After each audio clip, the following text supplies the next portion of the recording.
Sauri edwa ya bone data ewa haya ebraso ewo se nananom etena se na afeyi eye ayie no se de ese efata medical ka se twa konkron no kra ka se wuwu na ya anye wayi anase yensi osi pa opon bakran wo mfaso chew te ne sauri nananom ayemfu ebinim ya aman hene abrempon ayokuo busua na de hye busua ni mu busua panyini a wo nyina be ya na yese afei ena ohene nso edinani chiremu na afei waba betena simpie so ene wo hwa yesi ani bere nsoja ka do hu se ohene nani abere yi pa edika chem dia cho se eye ne wo fase ni mpon pa ena eda fom no a sebe na wotweda no hu eduru ho Nyansapo ye bebo ho dawuro ede kirem ne da yie ena efu eda ho anase emu ni da ho a ananom hwe na o ma ye ho amamre ya ye na yie ni agya no kwan kama ene nsamo hwe asenti abepie mu hanom eye ohene wo fase na Dankwa oba apanyini a wonya mfinchi adu wotwensi a wadane ato yi enu nti ne aba bidu enne ena ye no abrempo yi na yahwe na afei wohene apene krabie nti afei ena ebraso se ye ne nesi okuruwi okrawie brawie enwoma so Otumfuo Osei Tutu a otoso mienu wapie na eja odinani tie mu ntempesoa de odinani tie a wokwedie na se okobene wo fase eni echi na wa ya amamre eni amane se efata emaremfi se oyode hye prekupa ofri oyoko adehye busua wonu mu di Asantehene so ti se de adehye se bi wo mu from ntomatintimu a ija wo no kwan sa pepepe ena yenim so ba panyin ni amfinchi adu wotwensi yi nyinu dwa ananom behwe no makopagya no o makope no krabie kama sabe de ye de ahinachi a ye ne ekọ na afei akoya amamre ne amane a ese efata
Akun maso branco to kwa bofro bin kwanta. Akwazi kasa baba mzo timso ma chamso. Ochina kwa. Dawa du so timso ma chamso. Ochina kwa. Potawa ku mzo timso ma chamso. Sebe na wotwe da no mu hu eduru ho Nyansapo ye bebo ho dawuro e de kire mo ne da yie e na efu e da ho anase emu ne da ho a anano mo hwe na o ma ye ho amamre ya ye na yie na agya no kwan kama enu ti na mu se opemso na ni abre a wode aba betena simpie su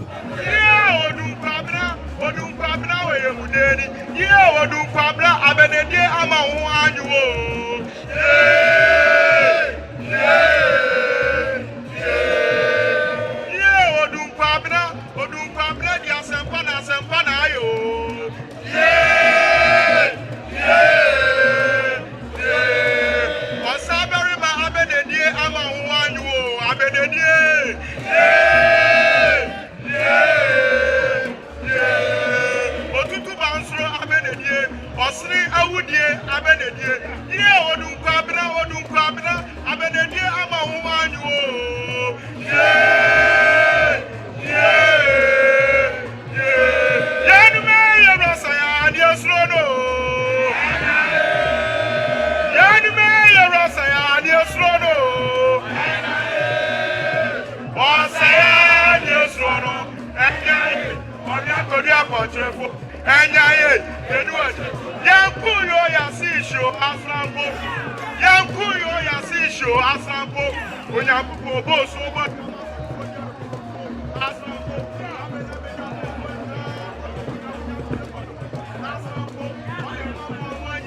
no pejani die asrambo yanu wachema meja asrambo baya yanu kwasaba ni meja so asrambo wabra Jesu asapo, ocho beme Jesu asapo. Yes, yamusuo. Yes, yamusuo. Enya, yeah. Yes, yamusuo. Wayamu yedenya. Wayamu yedenya. Oye. Epasia foya.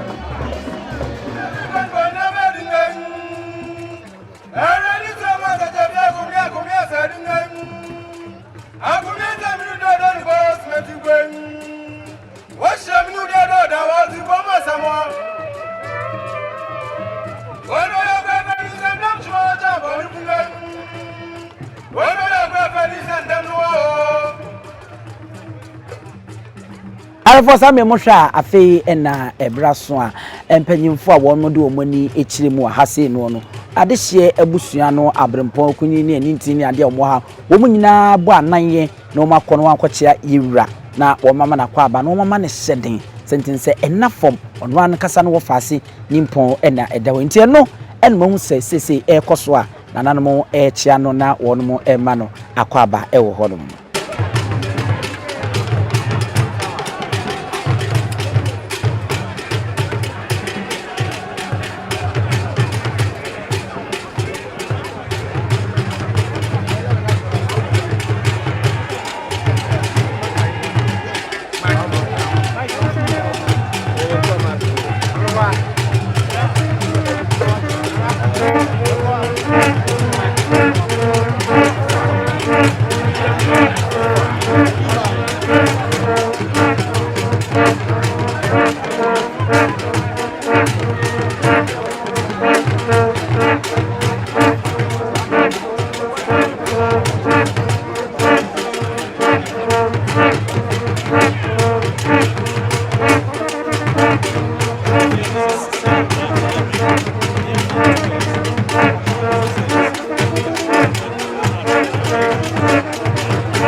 what you say, we are doing one area for me. We are up and get a gem now. I'm not plan and I. I'm not going with a new Tibu and Nikra. What else way? What else way? What's that to what we do? That dread or comfort. Yeah, come on, singing. What's that? That's why I watch more job on them. What's that? That's why I want to. How could you know what you do? I'm a man, I was thinking. I can see this way. Oh, my, that's much more job on them.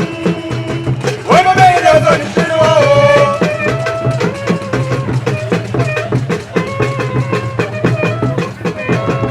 Albo said there, Opanichi, Chicafo, one semi panichi in the other way.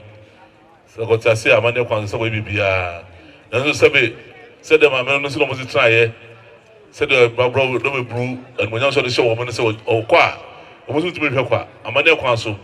Sabe, can what I say, can never come out. And the Chicafono says, we are share. Sabe, I don't know what in the end when I'm never trust in Umita over Dankwa, a pan on the brew. Two for the ones. And I jump over trade you, I don't make brew. Don't know it. I don't make brew. Umita over a pan. We go for furniture. And I did have a phone. What the poem is a gentleman. I'm so sent to have 3 years. I'm so to listen to have it know. What my go quiet on some more, you. What my dear father? Hey, you for fear. I'm to the Jawa water. I mean, you go straight to have a more. You go straight to have a good day, you. And everybody was at it. The go quiet now. And who said, as well as the swap, when the president grow, what could damage the ground? Whatever, as a very minute to my family. What would you ever go to ground for? And to the jacket, what is that the mind? I don't know what to yes. What would that for? What was not wrong? About the water. Oh, my dear, what you do have a 12 family? What from SC at the Madassi? I'm a one would profit, and it was there. One of you want to be safe.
Sammy said the ultra said the catcher mono, addition the buy, I am from the buy, I bring pom buy, a man paying for buy. If one man your 4 woman in the woman ever takes and the bayer open so, the offer see Ubijan a crap. Every day, Nessa, or Hinankasa, a man muso, so Hinaman muso dear, any, not just say, aha, and na ye di enne, or Hino Fassi a year obey any na, ye DC na ye to a pop, na ya source na ya cocra, midi, any of your penny. Usu edumi. Ya mamu nyina mo ene hwa wodi ahene wa nemo marine fee so be subscribe o be share na be like e de amai.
Sebe ka ya twa ni mu nyame nai ebu afa so enye de ya twa ni mu twa nyame sebedi akone be kwen bodi atwede na se kofi nro ni ya aben ntime nyina ni mu ampata na wo yade ya